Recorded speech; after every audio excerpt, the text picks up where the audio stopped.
Catch up quick on this week's top stories with Debrief. We've been live all day from the White House for TRT World. We've been covering every single detail. Behind the scenes in London. So let's take a look at...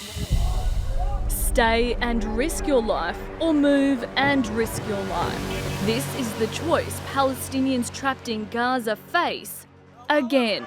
Now, the UN has warned that nearly 2/3 of the population in Gaza are homeless. The Israeli military continues to strike camps for people who have been displaced numerous times, who have nowhere safe to go. We've been displaced 10 times now, from the south to the north, and then from the north to the south. The Israeli troops have moved into an area of northern Gaza to expand what they call a security zone. They're literally eating up like 1/3 of the size of Gaza. Now northern Gaza, southern neighbourhoods in Gaza City and southern Rafah fall under Israel's restricted areas. Israeli airstrikes continue across Gaza following Thursday's devastating school attack.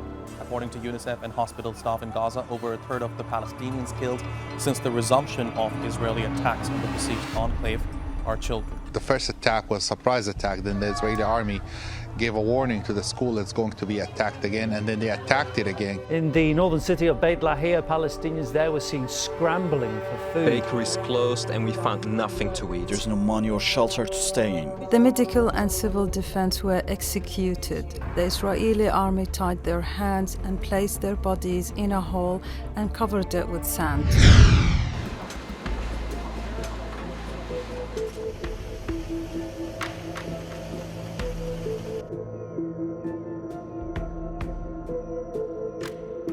US President Donald Trump is reshaping global trade, announcing a minimum baseline 10% tariff on almost all goods coming into America from some 200 nations. This is the cost of doing business with the United States. We've never seen anything like this before. It is the most aggressive tariff move since the Great Depression. It's going to be Liberation Day in America. The lowest point in 12 years when it comes to consumer confidence. Basically, 1 in 3 Americans admit to having to dip into their emergency reserve savings to pay for essentials. This is feared it's going to hit regular Americans because most of the cost will be passed on to them, and Trump's indicated that he maybe doesn't care. The idea is short-term pain for long-term gain, but that's quite a hard sell. So the EU was hit with a 20% tariff. Millions of citizens will face higher grocery bills. Inflation will go up. 16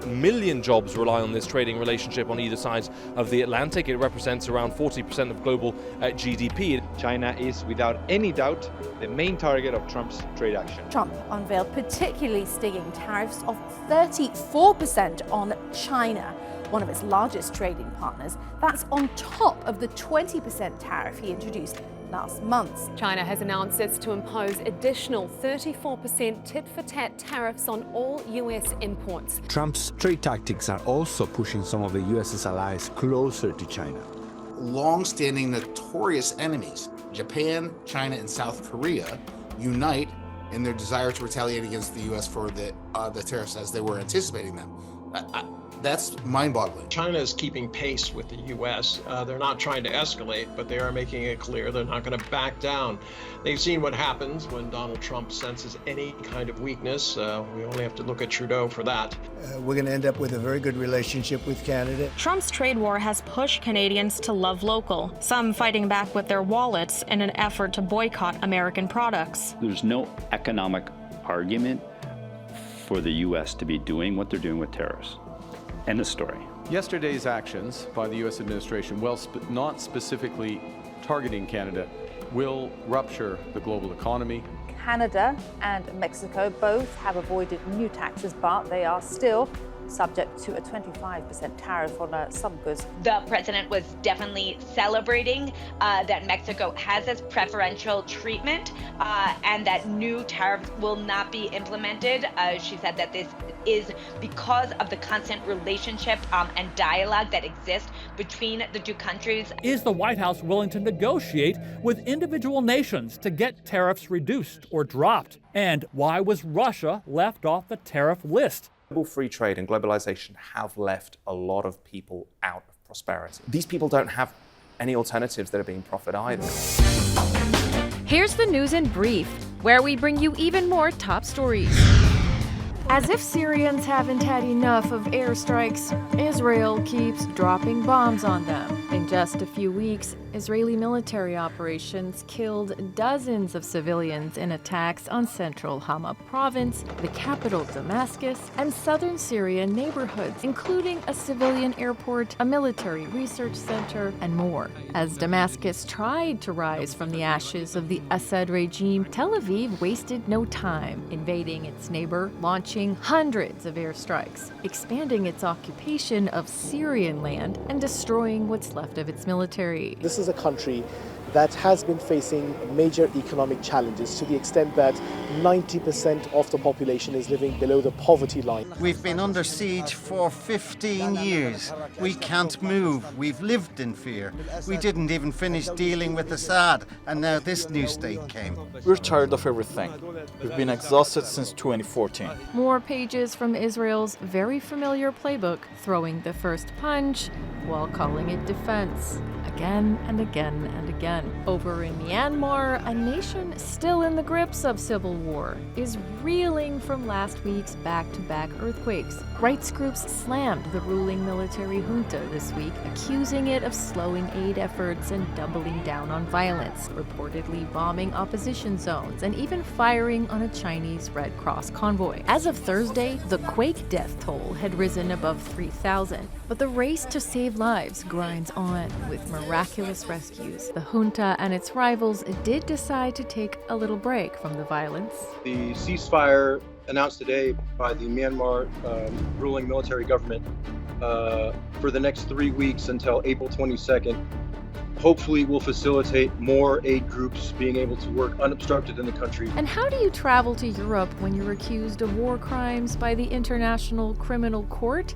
The very court meant to prosecute genocide, war crimes, and crimes against humanity? Ask EU nations who agreed to enforce ICC warrants why they won't. France's foreign ministry said last year that Netanyahu, as head of a non-ICC member state, might be immune from arrest. In January, Poland passed a resolution paving the way for Israeli officials, including the prime minister, to attend a Holocaust memorial. And this week, Netanyahu jetted into Budapest after Hungarian Prime Minister Viktor Orban promised he wouldn't be touched. And on Thursday, Orban made good on that promise, announcing Hungary's exit from the ICC. And back to France, far-right leader Marine Le Pen is enjoying no immunity after getting slapped with serious penalties by the 11th Correctional Chamber, a powerful Paris court that handles major financial crimes. She now stands convicted of embezzling €4 million in EU funds, fined €100,000, sentenced to 4 years in prison,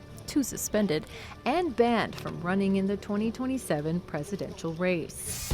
And now for a taste of our programs. Lesotho, a country that President Donald Trump recently said nobody has ever heard of, has been slapped with a 50% reciprocal tariff.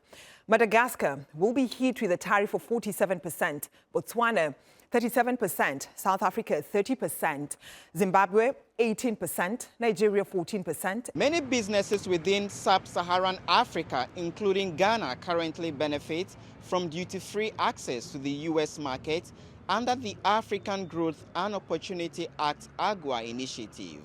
For many small businesses, there are fears any attempt to undo such an initiative or introduce new taxes on imports into the U.S. from Africa would lead to higher prices for their products. Already, we're struggling to be able to export to those markets. And so, we're also dealing with issues of high cost of production in Africa. So, any attempt to have us to deal with more tariffs would mean that our goods will continually be uncompetitive. Trump is very transactional. So the African countries are going to need, first of all, to learn to be transactional as a collective, but also as independent countries. They're going to need to be able to go to Trump and say, well, can we talk about this? But the AU, SADC, the African leaders in general, they're going to have to come together and say, how do we as a bloc approach the USA? What do we say? What do we not say? Now, a former Palestinian international footballer is leading a movement to fight Brazil's maternal health crisis, using football, not medicine.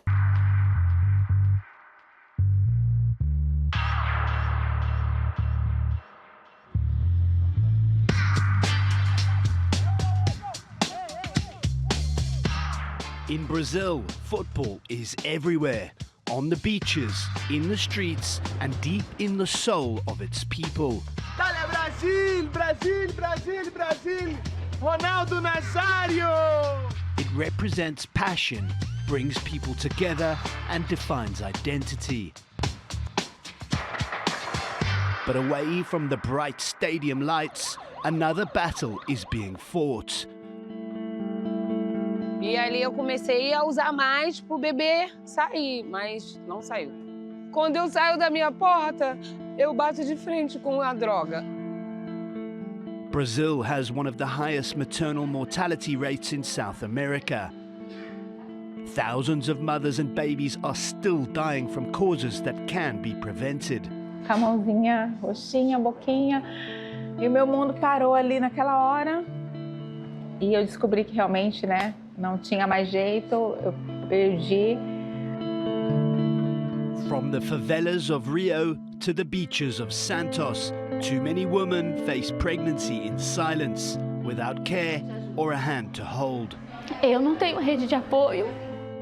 Now, a new kind of team is forming, not to win matches, but to change lives. But can't we solve, like, humanity's biggest problems through the power of football?